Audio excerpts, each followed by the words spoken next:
Di video kali ini, kami akan menjelaskan mengenai etika dan isu kontemporer dalam manajemen kinerja untuk memenuhi tugas UAS yang bermata kuliahkan analisa perilaku dan evaluasi kinerja.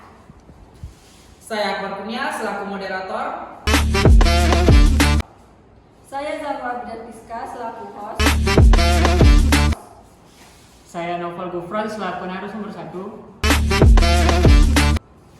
Saya Putri Indriani selaku narasumber 2. Saya Rama Zakira selaku narasumber 3. Assalamualaikum warahmatullahi wabarakatuh. Nah, sebelumnya perkenalkan nama aku Akbar Kurnia selaku moderator pada podcast kali ini. Nah, sebelumnya apa kabar teman-teman semuanya? Nah, di podcast kali ini aku akan membahas topik mengenai isu dan juga kontemporer dalam manajemen kinerja. Nah, banyak sekali organisasi yang sedang berlangsung baik di lingkungan kampus maupun di dunia kerja yang hanya berfokus pada hasil dan juga target, tetapi dia melupakan yang namanya nilai etika keadilan, etika sosial dan juga keberhasilan dan kesuksesan dalam berorganisasi. Nah, aku tidak akan membahas topik ini secara mandiri ataupun individual, tapi di sini aku akan membahas dari segi sudut pandang masing-masing. Ada beberapa narasumber yang aku undang di podcast kali ini untuk membahas tentang topik ini.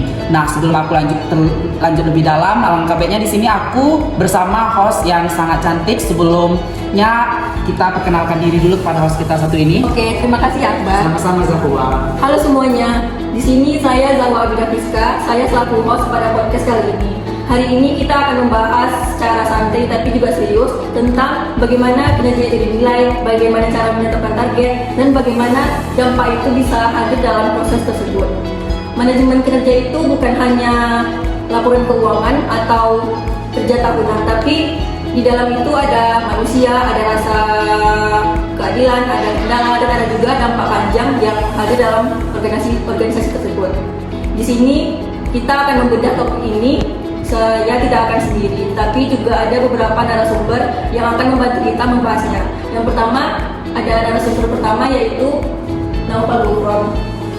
Kemudian di sini juga ada narasumber kedua kita, Putri Indriani. Lalu narasumber ketiga kita yaitu Rama Zakira. Untuk itu kita ke narasumber pertama dulu ya. Sebenarnya apa sih yang dimaksud dengan manajemen kinerja dan di mana sih posisi etika di dalamnya? Oke. Kalau saya di sini akan menjelaskan secara singkat apa itu manajemen kinerja. Manajemen kinerja ya sebuah proses sistematis yang dilakukan organisasi untuk mengawasi, menilai dan mengembangkan individu ataupun tim agar sejalan dengan tujuan organisasi. Manajemen kinerja bukan hanya soal target ataupun evaluasi, tetapi juga soal proses yang dijalankan. Nah, disitulah etika diterapkan. Etika dalam manajemen kinerja adalah organisasi bisa menilai kinerja karyawannya secara objektif, baik dan menghargai martabat karyawannya. Jika etika itu diabaikan, manajemen kerja bisa berubah menjadi alat tekanan. Karyawan dinilai hanya berdasarkan hasil tanpa melihat proses, kendala dan kondisi lapangan. Oke, berarti dari itu semua bisa dibilang ya, misalnya kalau sistemnya itu udah rapi dan modern, kalau etikanya masih lemah, masih tetap bermasalah ya? Betul sekali kalau sistem secanggih apapun tidak akan efektif jika etikanya tidak kuat. Transparansi, kejujuran, dan empati adalah fondasi utama agar sistem penilaian tidak benar-benar mendorong perbaikan bukan ketakutan. Selanjutnya kita akan lanjut ke topik kedua. Di sini kalau kita lihat dari kondisi sekarang, apa aja sih isu kontemporer yang sering muncul di dalam manajemen kinerja ataupun di dalam organisasi kampus?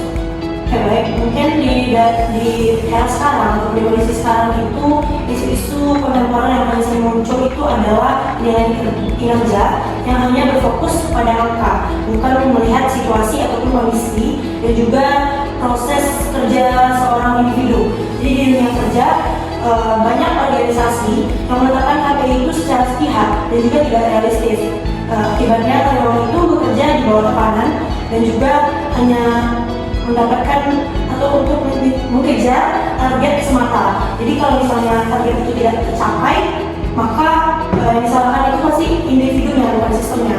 Begitupun juga di lingkungan kampus, dosen-dosen itu pasti menilai itu hanya dengan absensi, kehadiran ataupun tugas. Dia tidak melihat mahasiswa yang ikut berkontribusi di dalam organisasi, terus juga ikut kepanitiaan dan kerja tim. Ini yang menimbulkan rasa ketidakadilan. Oke, benar ya. Berarti masalah itu cuma bukan di hasil, tapi juga juga di cara menilai ya.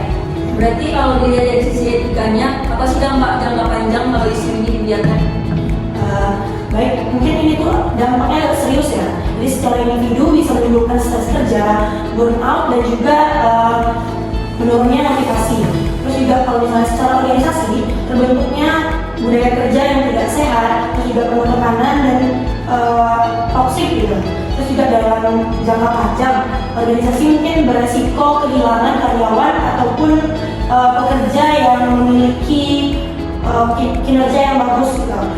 Ini yang itu kenapa organisasi itu kehilangan anggota yang bagus, itu mungkin karena sistem penilaiannya yang tidak adil.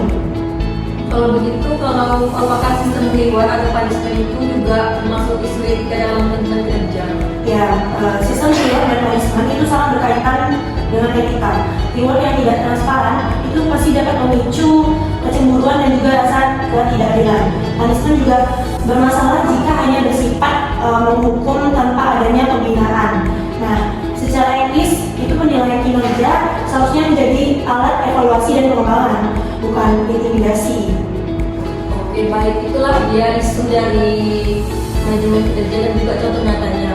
Kemudian kita akan ke topik selanjutnya tentang, jadi di sini mengikat dari berbagai isu tadi, bagaimana seharusnya organisasi itu membangun manajemen kinerja yang etis dan berkelanjutan.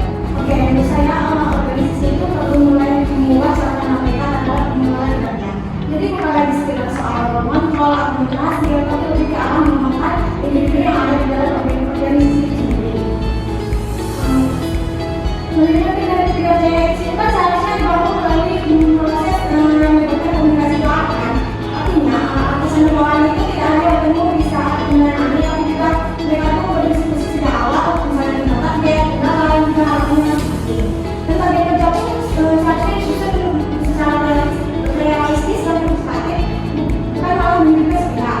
Kemudian evaluasi yang dilakukan secara berkala, dan feedback yang diberikan juga dengan masa yang baru, bukan malah menjadikan.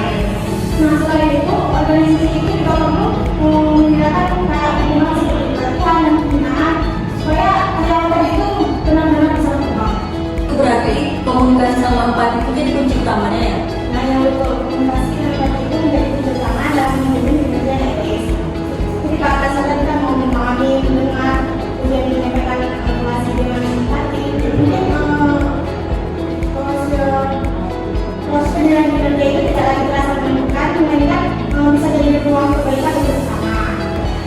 Jadi itulah penjelasan dari solusi dan strategi etis dari manajemen kinerja. Di sini kita sudah membahas ya dari konsep dan dasarnya dari teori manajemen kinerja. Kemudian ada juga tadi isu dan contoh nyatanya dan juga solusi dan strateginya. Di sini akan kita kembalikan lagi kepada moderator. Oke, baik. Nah, dari diskusi yang kita bahas tadi kan tadi kita nih udah minta nih pendapat dari masing-masing narasumber bagaimana tentang manajemen kinerja itu. Dapat disimpulkan bahwa manajemen kinerja ini bukan tentang angka ataupun hasil, tetapi juga tentang bagaimana kita beretika, keadilan dan juga kesuksesan dalam organisasi. Nah, isu kontemporer ini tuh muncul bertujuan agar organisasi itu bisa lebih manusiawi dan bisa mencapai sebuah tujuan organisasi secara bersama-sama. Oke, terima kasih kepada host dan juga narasumber yang telah membersamai podcast pada hari ini. Saya selaku moderator pada podcast hari ini, apabila ada salah kata saya mohon maaf. Saya ucapkan Assalamualaikum warahmatullahi wabarakatuh. Mungkin cukup sekian video yang dapat kami tampilkan. Lebih dan kurang mohon maaf. Bila ini stabil hak, Wassalamualaikum warahmatullahi wabarakatuh.